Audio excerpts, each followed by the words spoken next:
हरे कृष्ण कृष्ण कृष्ण हरे हरे, हरे राम राम राम हरे हरे।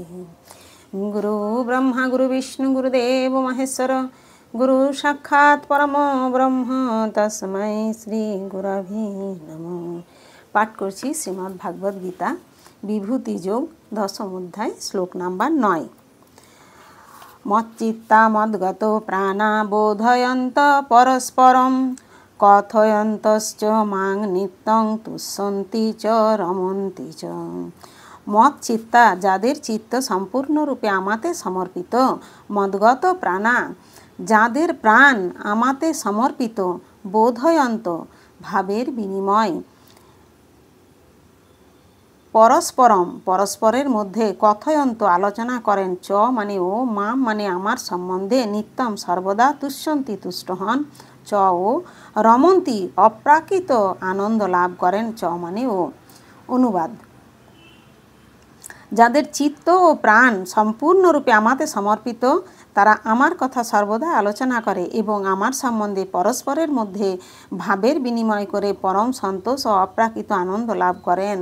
তাৎপর্য: শুদ্ধ ভক্ত যাদের বৈশিষ্ট্যের কথা এখানে বলা হয়েছে, তারা সম্পূর্ণরূপে ভগবানের অপ্রাকৃত প্রেম ও ভক্তিতে যুক্ত থাকেন। তাদের মন কখনোই শ্রীকৃষ্ণের চরণাবিন্দ থেকে ক্ষিপ্ত হয় না। তারা সর্বতোভাবে অপ্রাকৃত বিষয়বস্তু সম্বন্ধে আলোচনা করেন। ভগবানের শুদ্ধ ভক্তের লক্ষণ এই শ্লোকে বিশেষভাবে বর্ণিত হয়েছে। কৃষ্ণ ভক্ত দৈনিক 24 ঘণ্টায় ভগবানের গুণাবলী ও লীলাসমূহ কীর্তনে মগ্ন থাকেন। তাদের মন প্রাণ সর্বদাই শ্রীকৃষ্ণের নিমগ্ন থাকে এবং অন্যান্য ভক্তের সঙ্গে তারা তার কথা আলোচনা করে গভীর আনন্দ উপভোগ করেন।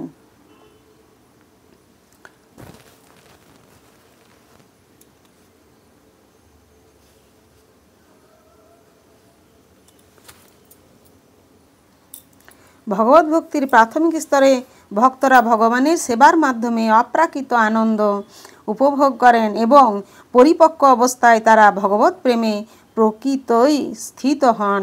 একবার সেই অপ্রাকৃত স্তরে অধিষ্ঠিত হলে তারা সর্বোত্তম আনন্দ আস্বাদন করতে পারেন, যা ভগবান তার ধামে প্রদর্শন করে থাকেন।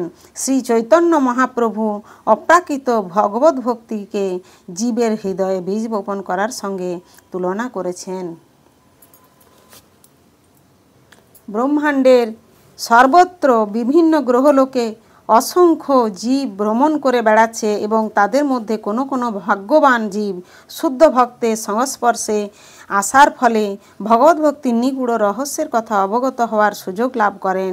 এই ভগবদ্ভক্তি ঠিক একটি বীজের মতো এবং তা জীবের হৃদয়ে বপন করা হলে সে যদি তাতে মহামন্ত্র হরে কৃষ্ণ কৃষ্ণ কৃষ্ণ হরে হরে, হরে রাম রাম রাম হরে হরে শ্রবণ ও কীর্তন রূপে জলসিঞ্চন করতে থাকে, তাহলে সেই বীজ অঙ্কুরিত হয়।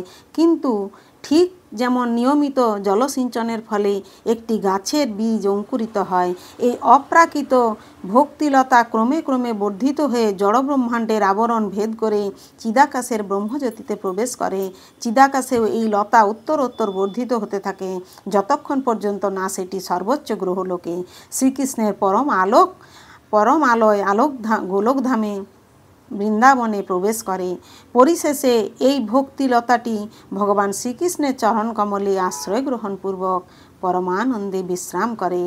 একটি লতা যেমন ক্রমান্বয়ে ফল ও ফুল উৎপাদন করে, সেই ভক্তিলতাও সেখানে ফল উৎপাদন করতে থাকে এবং শ্রবণ কীর্তন রূপ জলসিঞ্চনের পন্থাও চলতে থাকে। শ্রী চৈতন্য চরিতামৃতে এই ভক্তিলতার পূর্ণ বিবরণ দেওয়া হয়েছে। সেখানে বলা হয়েছে যে এই ভক্তিলতা যখন সম্পূর্ণভাবে ভগবানের চরণ কমলে আশ্রয় গ্রহণ করে, ভক্ত তখন ভগবত প্রেমে নিমগ্ন হয়। তখন তিনি এক মুহূর্তের জন্যও ভগবানের সংস্পর্শ ব্যতীত থাকতে পারেন না। ঠিক যেমন একটি মা জল ছাড়া বেঁচে থাকতে পারে না, এই অবস্থায় পরমেশ্বর ভগবানের সংস্পর্শে আসার ফলে ভক্ত সমস্ত দিব্য গুণে গুণান্বিত হয়। শ্রীমদ্ ভাগবত ভক্তের সঙ্গে ভগবানের এই রকম দিব্য সম্পর্কের বর্ণনায় পরিপূর্ণ এই শ্রীমদ্ ভাগবত ভক্তদের অতি প্রিয় এবং সেই কথা শ্রীমদ্ ভাগবতেই উল্লেখ করা হয়েছে। শ্রীমদ্ ভাগবতং পুরাণম মলং যদৈষ্ণবানাং প্রিয়ম। এই বর্ণনায় কোনো রকম জড়জাগতিক কর্ম, অর্থ, কাম অথবা মুক্তির উল্লেখ নেই। শ্রীমদ্ ভাগবতী একমাত্র গ্রন্থ যেখানে ভগবান ও তার ভক্তের অপ্রাকৃত বিলাসের কথা পূর্ণরূপে বর্ণিত হয়েছে। এইভাবেই কৃষ্ণ ভাবনাময় শুদ্ধ ভক্তেরা এরকম অপ্রাকৃত সাহিত্য শ্রবণ করার মাধ্যমে নিরবচ্ছিন্ন আনন্দ উপভোগ করেন, যেমন যুবক যুবতীরা পরস্পরের সঙ্গ লাভ করার মাধ্যমে আনন্দ উপভোগ করে থাকেন। হরে কৃষ্ণ কৃষ্ণ কৃষ্ণ হরে হরে, হরে রাম রাম রাম হরে হরে। জয় গুরুদেব, জয় গুরুদেব।